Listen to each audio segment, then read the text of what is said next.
Good afternoon, everyone, and welcome back to Suburban Rifleman.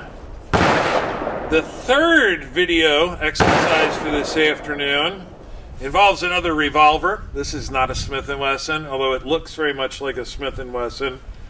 But it's got this vent rib barrel on it, which looks kind of like a Colt Python.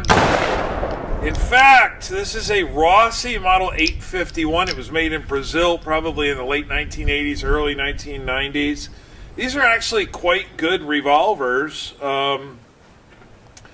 The Brazilian people seem to hold these in very high regard, more so than they do Taurus. But this one came to me. I'm not going to say who gave it to me because they want to remain anonymous, but it was somebody in my immediate close circle of friends and family.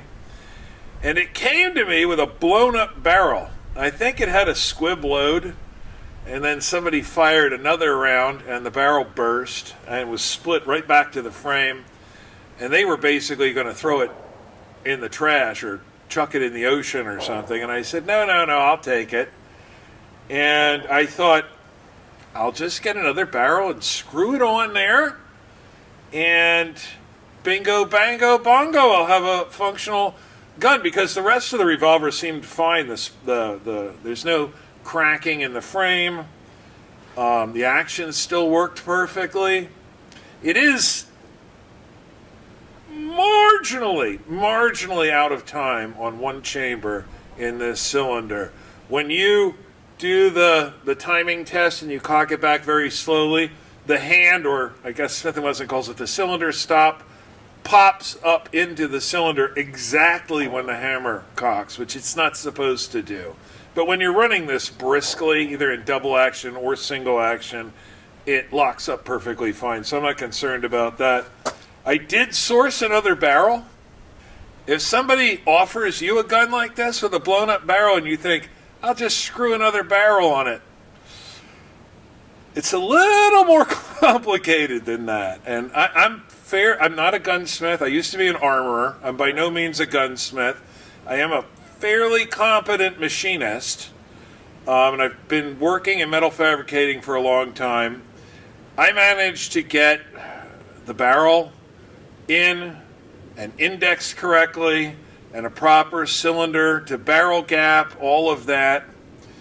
I've been over this thing with micrometers and feeler gauges, and I'm very confident that the revolver is fixed correctly. But if somebody offers you a gun that's like this, that's blown up, and you think, I'll just screw another barrel on it, it's a little more complicated than that. So, anyway, I think one of the problems with these that I've read is that the forcing cones tend to be very roughly machined, and this barrel was no exception to that. The only real modification I've made to the gun is I did ream the forcing cone, and I couldn't get all of the machine marks out. It was just too rough inside there, but it's much smoother than it was before. So this is the moment of truth. I've got relatively soft 38 special wad cutter target loads in here, not super velocity plus P, anything like that, but I repaired this myself, and it has never been fired till right now. So, wish me luck. I think it's going to be fine. The gloves? You know what? I am going to borrow my dad's gloves.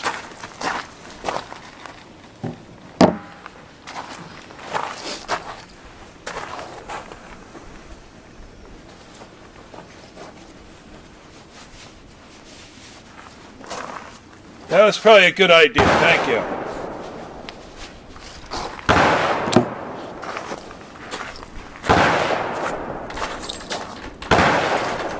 The gloves were probably a very good idea. So, here we go. The moment of truth.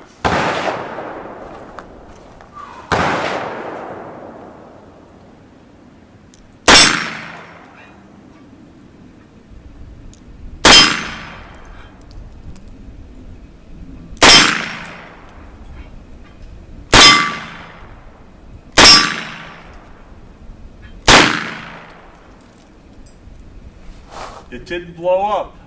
It did not blow up.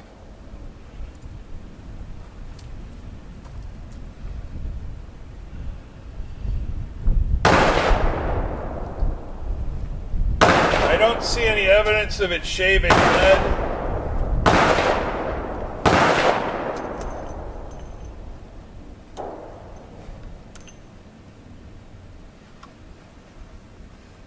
I don't see any evidence of it shaving lead. I don't see anything anomalous. And you were hitting the gong. Huh? You were hitting the gong. Yeah. So now I'm going to put some of my dad's 38 special semi-watt cutter loads in here, which are not super spicy, but they're a little bit more significant than these target loads. And we'll try shooting it in single action. I can't wait for the comments on that one. People are going to be ripping me up one side and down the other about how stupid I am. There's no such thing as bad comments. No, there's not. All right, so these are old-fashioned 38 wad cutter man stoppers. What are these, 158 grains? Yes. Yes? Yes. Okay, here we go. Single action this time.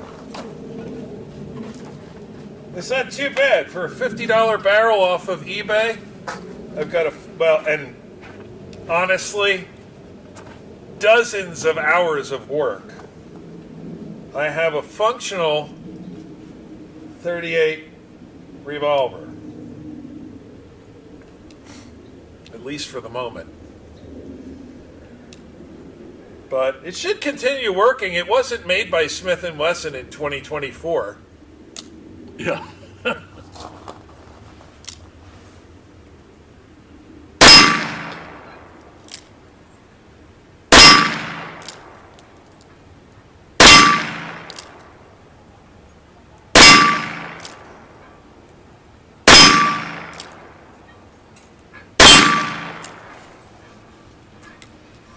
Were those a little stouter?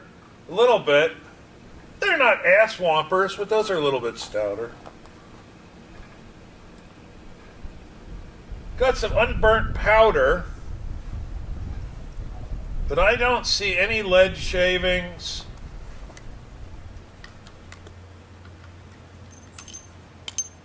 No, I don't see any evidence of metal shaving at all. You want to try out the Franken gun, Dad? Sure. The old man's not afraid.